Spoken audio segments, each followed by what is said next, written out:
All right. Vin, welcome. Yeah. Thank you for having me. Yeah, absolutely. I'm excited for you to be here because you were my first phone call. My first phone call connected with you through Alina. And I was like, Vin, I want to start a podcast. Give me some advice. And you totally, like I just told you, the most important thing you said to me was be consistent and just know that every connection leads to another. You're never going to have to fight for guests. And I was like, all right, let's do this. And ever since then, we've stayed in touch, and you like all my stuff, and I love the support you've given me, and watching your transformation, even as you were transforming a year ago, has been awesome. So tell us a little about yourself, like to start, and we'll get right into it. For sure. First off, thank you for having me. Yeah. And yeah, I think it's interesting because like when you reach out to me, like, and I still don't know what the fuck I'm doing, and it's just the truth. And like I always say it, like, and I'll never know what I'm doing, and I kind of love that, right? Because it's like you have that as a backing, but it's also like doesn't mean I'm not going to do anything and not figure it out. But as for me, we were talking prior to, like, I asked people this on my podcast, and it's funny because I want to identify myself as like a runner, or, you know, I just opened a coaching business with friends, but it's like really when it comes down to it, a son, I'm a brother, I'm an uncle, a new uncle, which is incredible. And I'm a friend. And I think that's kind of really like ultimately like who I am. Yeah. So I'm going to go right in and ask you a question. Yeah. I'm reading a book right now called Talk Like Ted. And in the book, it says, instead of asking someone, what are they passionate about? It's time to ask someone, what makes your heart sing? What makes your heart sing, Vin? Yeah. So the community and like my people right now. And I get to couple that with another thing that I love, which is running. And it's funny that you say it in that manner, because I've been saying like, it just light me on. It's literally lights me on fire. It's that, and it's spreading that. Obviously the way like we met, and just helping people is really what does it for me. Yeah. You were so helpful. It was like I knew you forever. I mean, I don't know, because of Alina and all of that, but it was cool. That was definitely a cool connection. And so take me through like what made you kind of transform into like this healthy lifestyle, and just like what happened with that, like part of your resilience story, I guess you could say. Yeah. I think it has like a couple points where it started, and then it ends, and then it kind of picks back up. Let's and go. It's interesting. So it really, I would say, started my freshman year of college. I had a big weight loss transformation. The thing that I now love running is the thing that kind of deterred me from doing anything. I was playing baseball at Ramapo College. Playing baseball is a very, very loose term, because I lasted like 3 weeks. They were making us run, and I was like, I hate this. I'm done. Yeah. So I quit. I ballooned up to like 250 pounds. I, in a very unhealthy manner, lost like 85 pounds in maybe 5-6 months. Really unhealthy. Wow. I was eating like just 3 meals of like grilled chicken and salad, and running like 5 miles a day. Okay. And yeah, basically broke my body down. But I learned through that like fitness and like transforming, and I didn't piece it together with like the mental stuff. It was really just physical transformation. But I would say that was the beginning. And through just movement as a whole, we kind of talked about this prior. Yeah. I ended up getting off of antidepressant and anxiety medication, and that was big for me. And I just kind of learned like, hey, fitness is an outlet. Fitness is like a tool.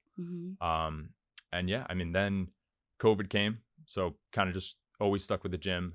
I wouldn't say like fell off in other areas, but I had different priorities. I was a young 18 to 24-year-old male that just enjoyed drinking, going out, and I wouldn't even say I valued the wrong things. It's just where I was at.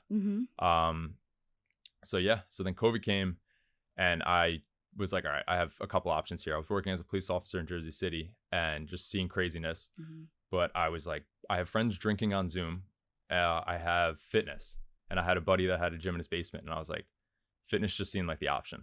And not that I had it all figured out then, because I would go to the gym and then come home, play video games all night, and then go to work. Like it still wasn't even close. But yeah, that was like a real big one for me. I was able to like really lock in, like create the body that I wanted, but I didn't understand the mental aspect of things that was kind of like percolating. Like things were somewhat happening, but I just wasn't realizing the magnitude that like it could have, and the effect that could really like take hold of my life. And then I came out of COVID, and I started like reading books, getting into David Goggins and all of that. And not that I always say this, and I need to preface this, is that David Goggins is great, and I'm happy he's there. Yeah. but I'm happy I'm not him. Yeah. I like to live in like a balance between David Goggins and Jay Shetty. Mm-hmm. And I kind of always say that it's like this vulnerability side of me, but then also like I'm also the guy that likes to get up at 3 a.m. and run some miles. Like there's Yeah. nothing wrong with it. Mm-hmm.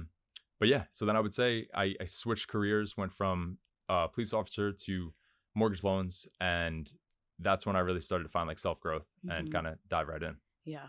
So that gave you more space for yourself. Yeah. Doing the mortgage loans. Yeah, Very cool. absolutely.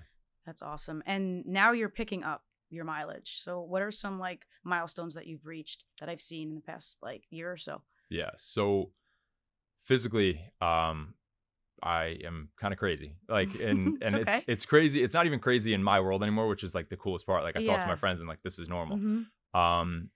Recently, 2 or 3 weeks ago, I ran a sub-3 marathon, which qualifies you for Boston for my age group. So I ran a 2:58 marathon, which is like why I got into running. Like I Yeah. found out about sub-3, and it's like a goal people chase, and it was awesome. So it's Okay. like it was like a 6:45 pace for 26 miles, which I was like, wow, this is Holy smokes. yeah. And I was like, I'm not a runner, and I was like, I guess now I'm kind of a runner. Yeah. And then in July, I did a 100-mile ultra marathon in like 25 hours. Mm-hmm. And then this July, I'll have my first Ironman. And yeah, I mean, Where is that? that will be in Lake Placid. Oh, cool. Yeah. Wow. That's really cool. Yeah. Now, did you qualify? Like, is there like this? We had a guest on last week, and Sarah Knight, and she is on her 4th major marathon, and then I Okay. guess she gets to 6, and you get like So yeah. Yeah. So the world majors it's New York, Chicago, Boston, Berlin, and London. yes. So if you get all 6, they give you your 6-star. So you get like a Okay. special medal. Oh, cool. Yeah. But Boston is one that you could get in through charity. You could get in other ways, but there's also the way to qualify, which was like, Yeah. I'm not running Boston personally. Like I'm not Okay. running Boston unless Oh, I okay. qualify, kind of thing. Yeah. Okay. All right. So yeah, that's the sub-3. Okay. That's amazing. Yeah. It's And when did like the mental side of all of this click for you? Like you said, at first it was physical, and then yeah. what changed like mentally for you? It sounds corny, but I think I didn't like who I saw in the mirror for like a long time. Mm-hmm. And it wasn't even like I hated the person. I just didn't know who I was. And it's just the truth. Like I would just kind of suppress things that I enjoyed or that I liked. And like, I wanted to be cool. And I think we all want to fit in. Mm-hmm. So I started to like kind of embrace myself. And just through podcasts, through books, and just like sitting with myself, honestly. That's kind of when the mental side started to click, I would say around like 25, 26. And I often say like, as a young man, I think, and definitely personally, like I wasn't a grown up until like 24, 25. Yeah. It's just how it goes. But yeah, so I would say definitely right around there. Okay. And what strategies do you use like from learning all of that? What are your strategies now besides like fitness? Yeah. You know? Of course. So I lean on my community like heavy. Now I have like a ton of resources and like friends and family, and like it's just communication is huge. And I talk through with myself, with my friends, like just what's on my mind, what I'm going through. And then all of the like cookie cutter stuff, like I'm all about it. Like I just started sleeping with the mouth tape. Like it's just What like is that? So you breathe more optimally because you're breathing through your nose when you sleep. Okay. So it teaches you to breathe more optimally. Like, you tape your mouth shut? Yeah. Is there special tape? Because I would roll through it. Hostage tape is actually the brand is that I use. Wow. Yeah. So does it help your running? I think it does efficiency, like okay, just breathing efficiency. But you wake up in the morning, I just feel like, have you ever done like breath work? I just got into it. I was just going to talk to you about it. Yeah. Yes. So it's literally like I wake up and feel like clear, like how you feel like after breath work. Okay. Because you're breathing through your nose all night. Yeah. Yeah. So stuff like that, dream boards, affirmations, books. Okay. So meditation. So I just got into recommendation from a friend, Joe Dispenza. So end of December, like that was something that I like dove into. And I was like, I have always said like, I'll never be a yoga person. And then this summer, like immediately got into yoga and was like, I changed my approach to yoga because I had an awesome teacher that was sort of an aggressive yoga person. She was not the like norm. So I was like, okay, I could get into yoga. Yeah. And then now I wanted to get into breath work. And I was like, and I thought meditating was just sitting there. And like, and then I realized with Joe Dispenza, it's like meditating to get rid of your old self and welcome your new self. And I swear it was miraculous. I mean, talk about like the TED Talk. Hopefully will come out after everybody knows that. But that is all I sat and thought about was me on a TEDx stage, and all I saw was a red circle. And it happened. Like it was like, I'm going to meditate on the thoughts I don't want. And then he has you switch gears to like, what does your future self look like? And it's like, I can meditate now. I couldn't before. Right. Like, and now and I think some people have the wrong view of meditation unless you're taught it or kind of dive into it, but it helps. It's true. It's true. How do you meditate? It sounds crazy, but running is like, yeah. There's a quote that do you listen to music when you run? I do, but I like could generally most of the time, unless I'm singing along, which I definitely do. I couldn't even tell you a song that I listen to like on a run. Like, all right. It's just, I hit like flow state, and there's no other way to put it. And it kind of like, your problems find you because you're in your head, regardless of, I don't care how loud you play your music, like your mind's louder. Yeah. So it's just that it's through movement, I could really like express myself mentally and kind of work through things in my head. But I also do breath work in the morning. Yeah. So that definitely helps. And like, then you're forced to sit there. There's no moving. And no, it's cool. It's been really fun. I like so was against it and so said it was corny. And now I'm like, I want to teach this to every athlete. Yeah. And just like totally use visualization and all of the things. I mean, it changes people's lives like all over the place. And so I imagine if I got this as an athlete, what that would have done for me for the rest of my life, right? In athletics, you think the wins and the losses and all that kind of stuff is like what you're going to carry with you. It's not at all. So what do you think is the biggest thing that people do carry with them from their athletics?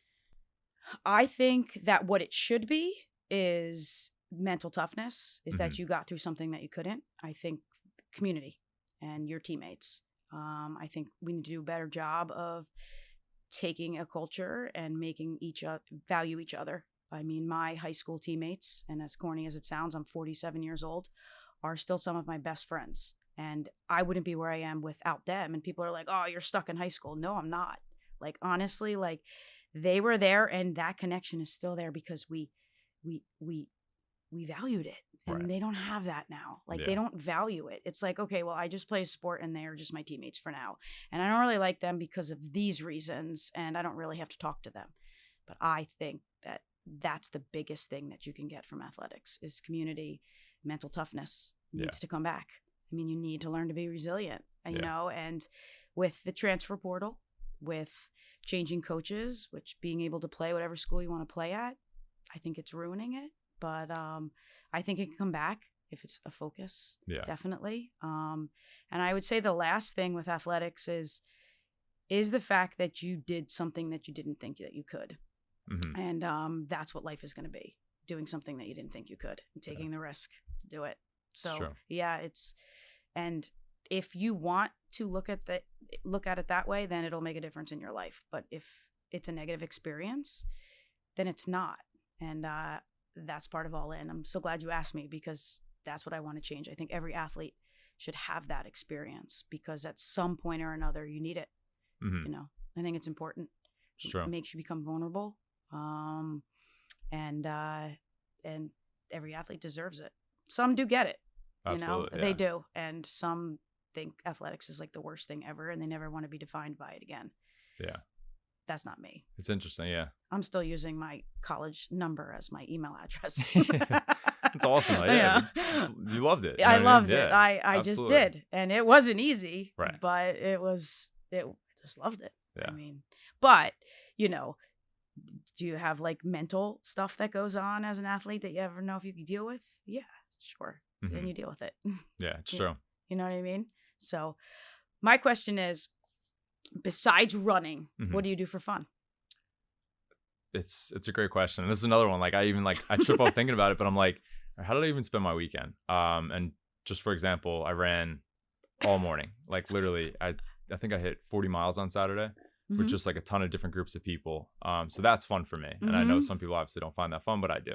And then family time is like huge. I'm someone that's like very community oriented, but like when it comes to like actually hanging out with people, like I'll go to dinner and I'll do things, but like I kind of spend a lot of time alone or with family. And we have a new family member is my little nephew is like a year and 7 months, 8 months, and it's just so fun. Oh, Like I have a nephew.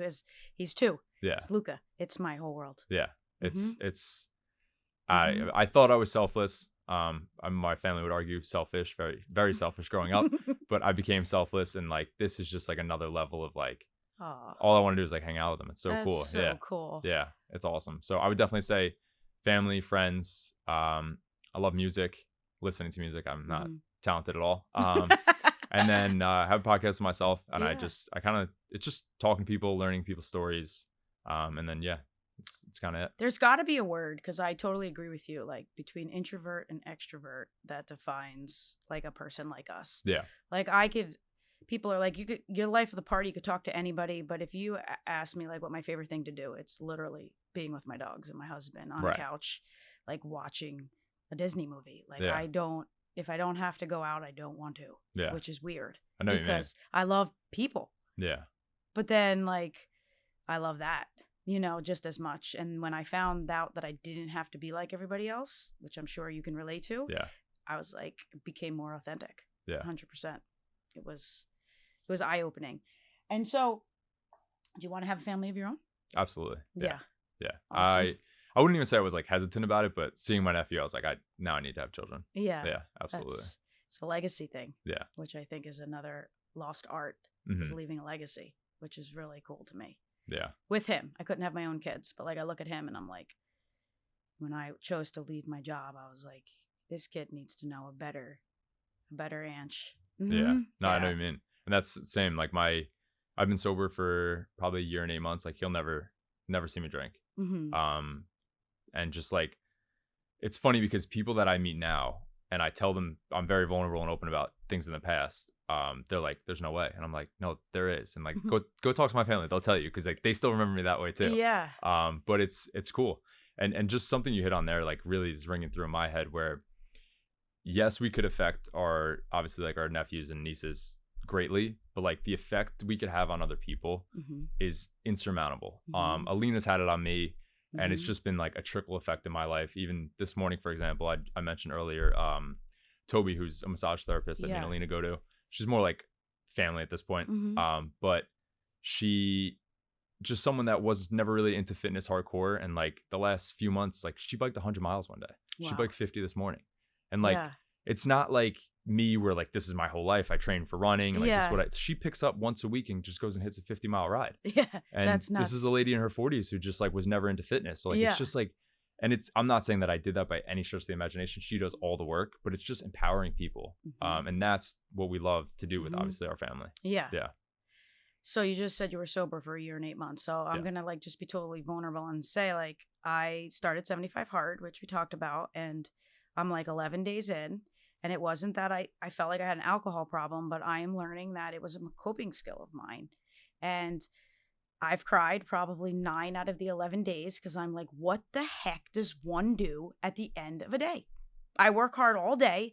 Where's my glass of wine? Right. Oh, what do you look forward to? So I'm processing all of this now, and I'm like, what is it? So my therapist was like, write down what else lights you up. And one of it was like stopping in your day to be conscious of like whose lives you affected. And that should give you like this sense of calmness. Mhm. But I'm like, I need the glass of wine to calm down at night. And now I'm starting to understand that I don't, Mhm. but I have a friend who challenges me, and she says, after 75 days, do you think that you could ever give it up for good?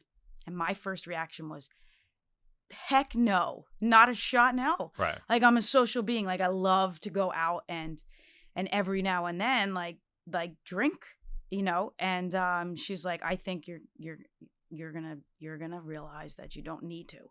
And I'm like, I don't know. Yeah. Obviously I'm day 11. I'm on Right. the fence. I'm still a little angry. Yeah. But I'll never quit 75 hard, so I'll figure it out because that's Yeah. just me. I But know what you mean. did you find that transition to be hard? I didn't. I'm very like anybody that actually knows me will tell you, like I'm all in or all out with everything I do in life. And it's but it's like sometimes I get too crazy. Okay. But yeah, for me, like I just cut it off one day and it was just like, Yeah. I'll never do this thing again. Yeah. And I stopped drinking during COVID, came out of COVID, the whole world opened back up, and I went absolutely nuts, like crazier than I've ever went for a whole summer. So like, I'm not saying like I went sober one day and that was it forever. Like I was like, this is it. Yeah. Did that, came out of that from September until I would say July, sober again. Went on a trip to Nashville with people, with one buddy I knew and like his family. Mm-hmm. And I had a couple drinks and then came home and I was in a marathon prep and had a really shitty run on like a Monday after. Mm-hmm. And I was like, this isn't serving what I want to do. Yeah. So therefore it's not going to help me. But when it comes to drinking, I'd challenge you. Like I went to Italy and it's not my thing. But I went to Italy with my mom and like, that's a scene where it's like, hey, if you want to have a glass of wine, like that's okay. So I'm like, I'm curious for you. Like, do you think you could do it? I couldn't do it in moderation. Yeah. I think I've evolved now that I could if I want to. I just choose not to. Yeah. But do you think if it's something you're doing in moderation, do you think it's actually like debilitating? No, not in moderation. Yeah. And that's like something that I'm starting to figure out my relationship with it. Like if, you know, like if one of the things I love to do is go to a really nice restaurant and have a glass of wine with my husband. Like if it's going there and doing that and that's the purpose it's serving with a balance, like 100%. But if it's every night and like while I'm busting my butt all day long, all I think about is a glass of wine, because the reality, what I am learning as I am physically changing is I can't get up and work out as hard as I can. And I can't affect lives as much as I can if I am recovering from 3 glasses of wine the night before and having to I work from 4 a.m. to 9 o'clock at night. You can't do both. No. Yeah.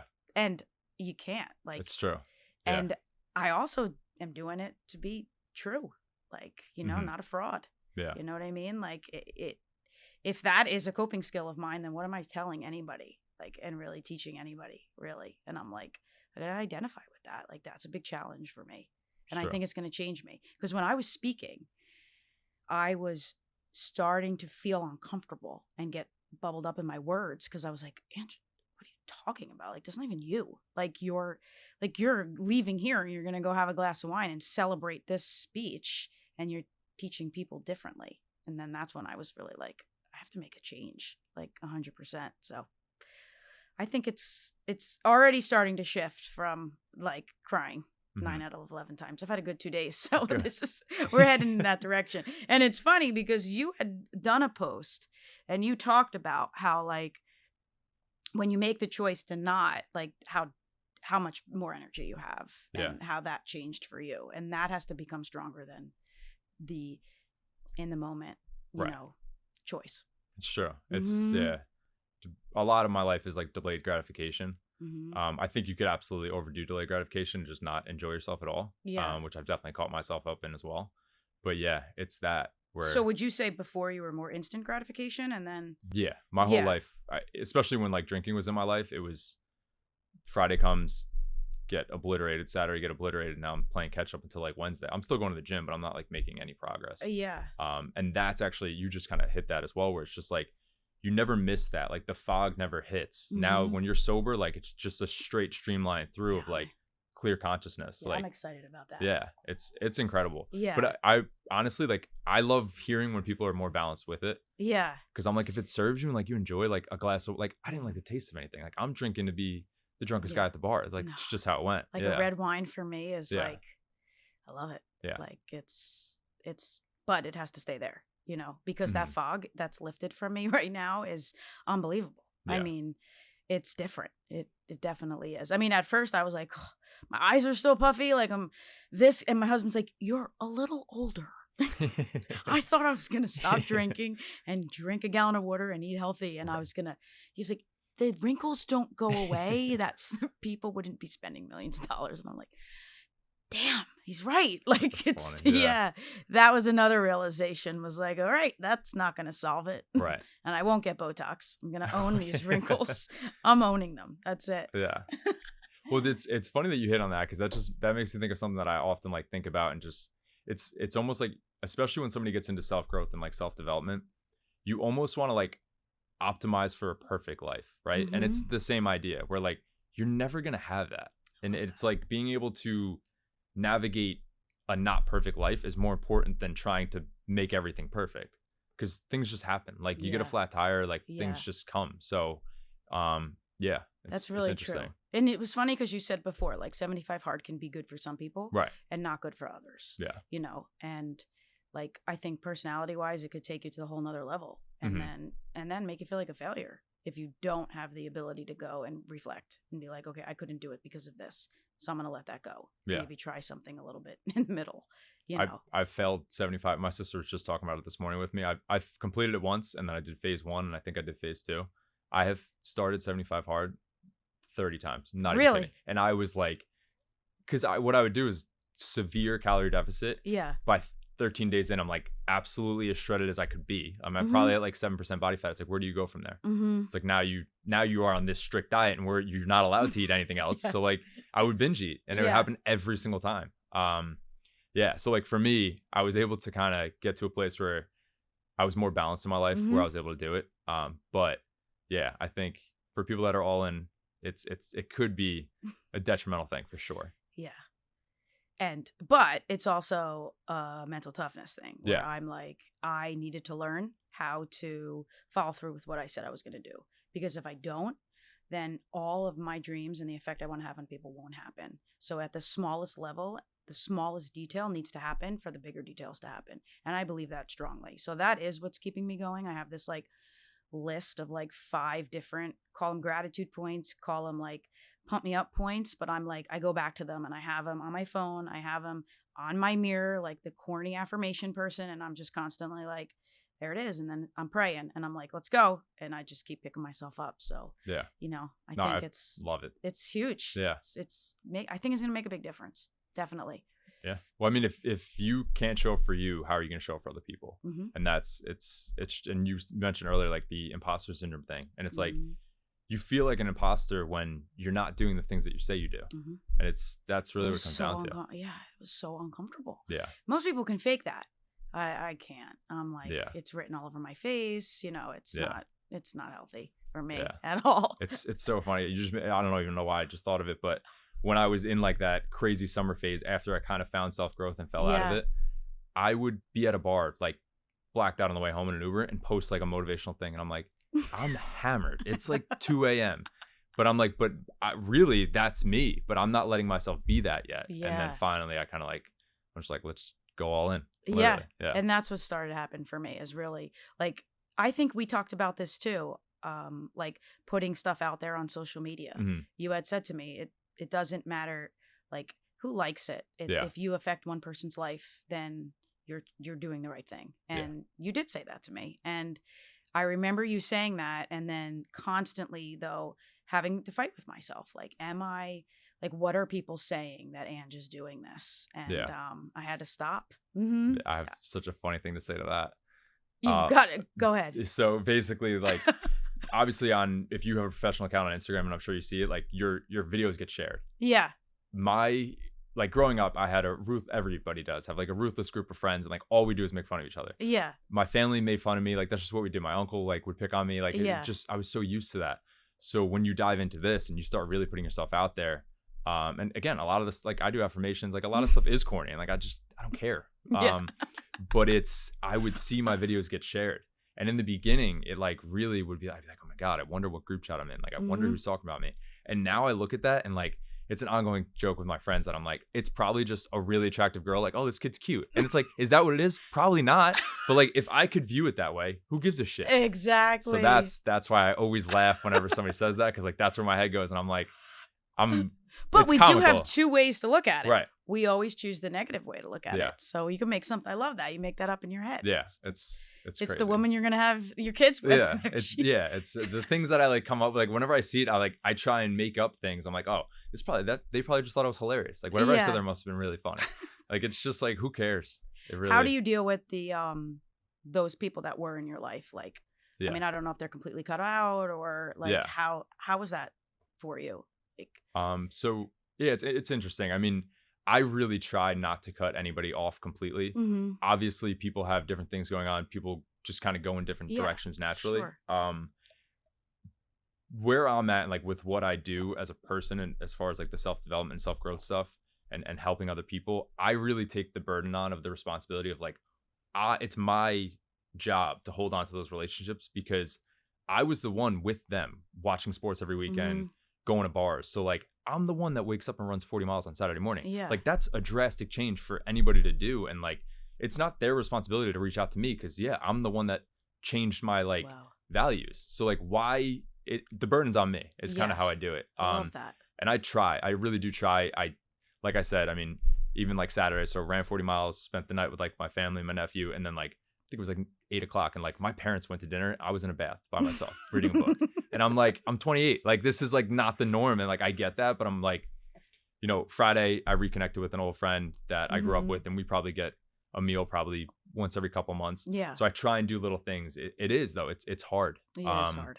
And it's, you know, I'm not going to go to a bar. It's just not my scene anymore. Yeah. So it's definitely difficult. I think social media is great for that because you can still engage with people. Yeah. And it's being intentional with conversations rather than like, I'm really selective with who I give my time to. Yeah. Yeah. That's cool the way you say that, because a lot of people are just like, well, I don't want to be part of my new life, so I'm going to put them out here. And then there are some people that are just like us that do value, right? So it is like, everybody makes the excuse that we're all so busy. It's another decision that you can make every day of your life to say, I will be the one that even though I am busy, I send 3 text messages a day to people and just reconnect with them. Like when I left Monmouth Regional, you know, if I didn't text, I mean, there are only like 7 people that I would take on my journey with me from there. But if I don't text them, they're not going to text me. It's out of sight, out of mind. Right. That's just life. And at first I was like, wow, like they forgot about me. And then finally I was like, but I was always the one that got everybody together. Right. So now I will take ownership of, I literally have it in my calendar and Siri tells me, make that phone call. Because I think it's important. Absolutely. I don't care if they never call me ever again. I will call them. And every time I do, they're like, you're always there. And I just want to be remembered as being always there to see how you are. And like, it doesn't matter if they wouldn't do it to me. Right. I think that's something that people need to adopt more as well. I pride myself on that. Yeah. It's true. Yeah. I mean, because you're right. The other way is just like cut these people off, and it's not even enemies, but it's you're creating more loneliness than you have to have. And you never know what you'll need them for. Right. Like, or what you can help them for. Yeah. And not even like need them for. That came out so wrong. How you can connect. Yeah. Like, which is absolutely what we talked about. Like, super important. It's true. Polly, who owns Rook, was telling me a story that when she goes in to talk to schools, she puts like all of the places that she's spoken, or like NBC, the places where they were like previewed and showcased and everything. And everybody's like, ooh, ah. And she'll say, like, do you know how I got to all those places? Is a connection. And I want you to look to the left and to the right of you. Like, every person sitting here is going to help you connect when you need them. She's like, so value that. And I thought it was like the coolest thing. I mean, hopefully one day I'll have that, but like, I think that's so cool. Like that. She's like, you think NBC called Holly and Sean from Rook? She's like, absolutely not. She's like, I worked, you know, through Yahoo, and a friend at Yahoo had a brother, and I went to dinner with them once, and I was personable, and they remembered me and then got me to NBC. Yeah. Like, kids need to know that these days. It's true. Because if they don't get off their phones and have the conversations, it's going to be lonely. Yeah. It's going to be very lonely. It's your connections. It really is incredible. Yeah.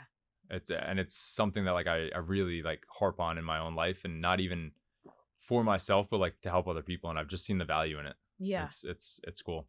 So the coaching you're doing now, is that like through fitness, or like a combination of fitness and mental stuff? That's awesome. So it's running and mentorship. It's called Infinite Coaching. Oh, cool. It's me and 2 buddies, Greg and Dan. And Dan actually posted an Instagram story about it today. And like, we've just seen the transformation of people, like from ourselves and just other people. For example, we have a client, Drummett, who he was running probably like 5-hour, 40-minute marathons. Okay. And then kind of really like started to take fitness serious, and his like mental, like, I guess, approach to fitness serious, and it's completely transformed his life. And he made an Instagram reel, I think it was last week, and posted it. And it was like, the Instagram reel means nothing. And then Dan hit it perfect. It's like the confidence for him to post that Instagram reel means everything.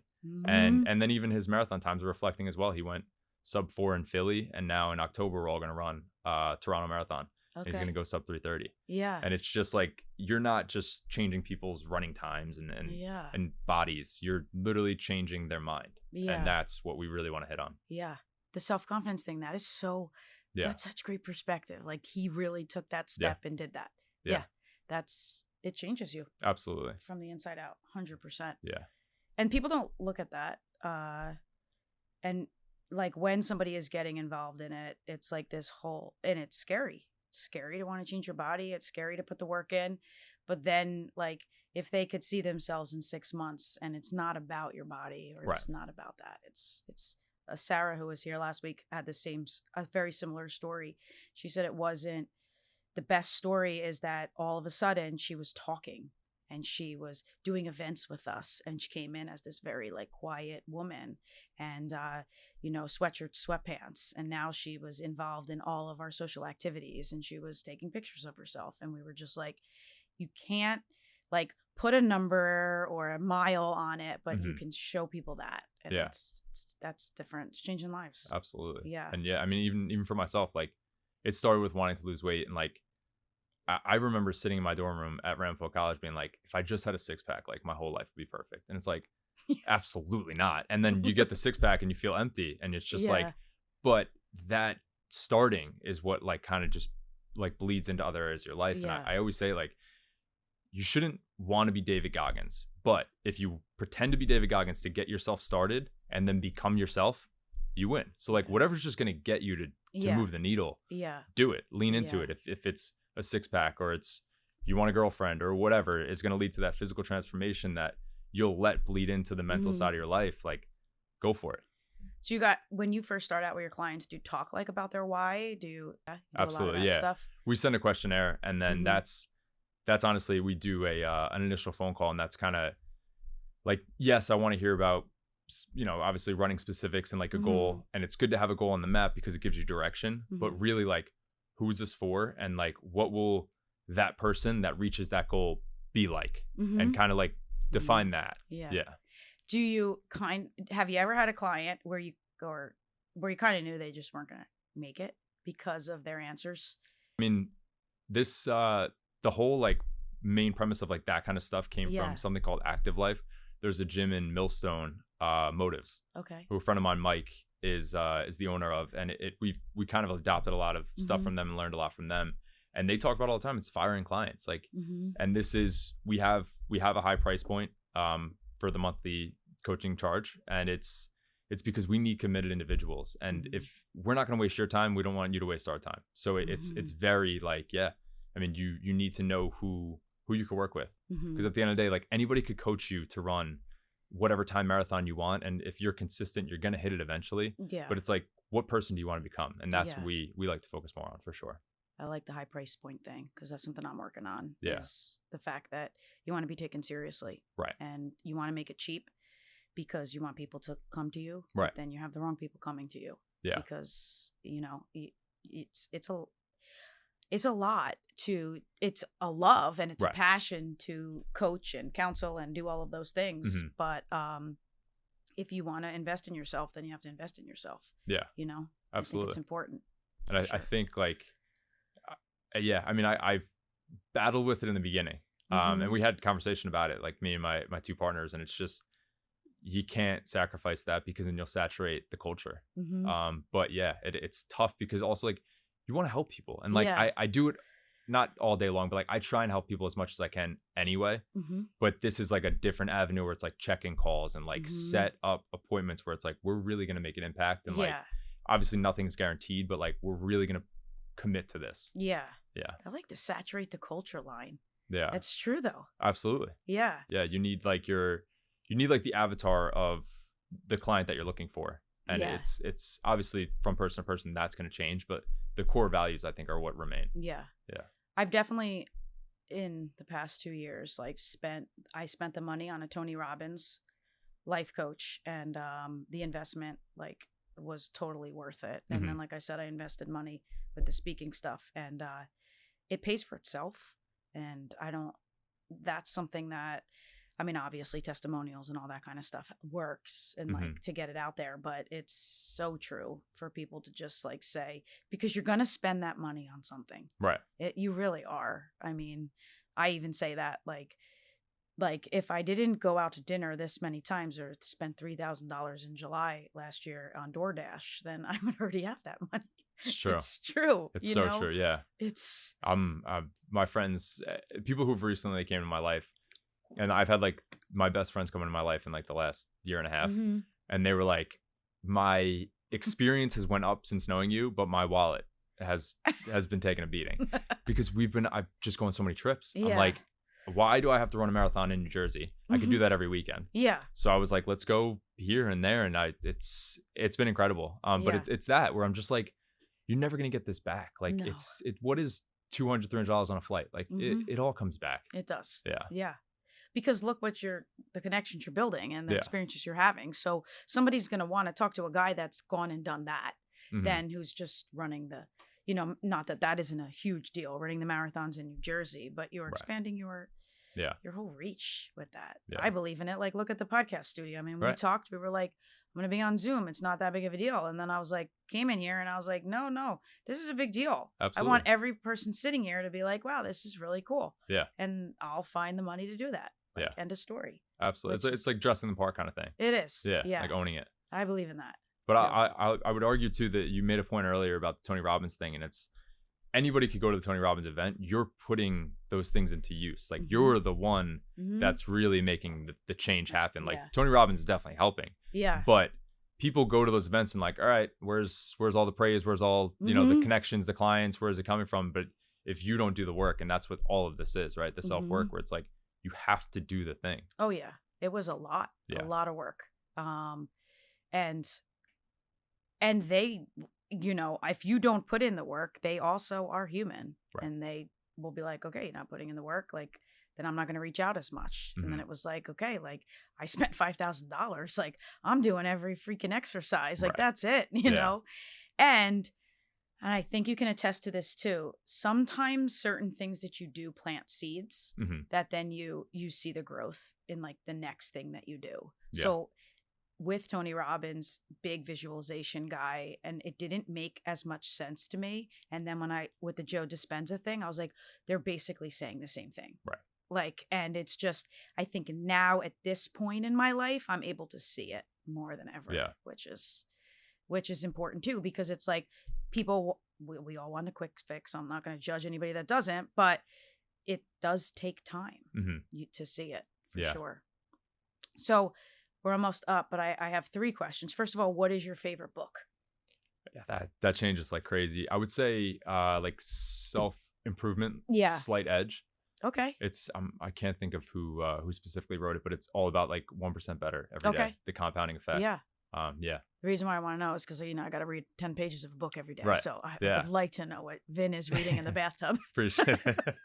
Maybe it's not that one, but I'm just gonna go with I'm all self-help, self-improvement, and like running based, to be honest. Yeah. All right. Okay. Yeah. And then how would you define resilience? Yeah, I would just say just keep showing up. I have keep going tattooed on my wrist. Oh, okay. And it's and that's the name of your podcast. Yeah. Yeah. Awesome. But it's just that, and it's just like, and it's showing up for you is really what like it boils down to, because at the end of the day, like the Instagram reels, the the Strava app, which is tracking your running and stuff like that, like it doesn't matter. Like, why are you doing this thing? And you're the one that has to face yourself in the mirror. So if you could keep showing up for yourself, and again, I attribute that to running, but it's just bled into other areas of my life for sure. Vin, thank you so much. To see this come full circle for me with you sitting here is awesome. I mean, we never met before. Yeah. Till today. Yeah. And like, as you see the work you're doing, like affected a lot of things in my life in the past year when I went on this journey. So thank you. I appreciate it. Yeah. It's a trickle effect, and it is. I love seeing this stuff. I really do. And I love people like yourself that are just helping other people. Yeah. I think we're all here for service. Yeah. And I love having the dynamic of you on here, especially for like our entrepreneurs that watch and the athletes and the coaches. Like, I think it's important, and also to have the vulnerable conversation. Like I said, we never met, and here I'm telling you my drinking problems and the whole world. It's fine. That's what we do. That's what we do. All right. Absolutely. Thanks. Thank you so much. Yeah.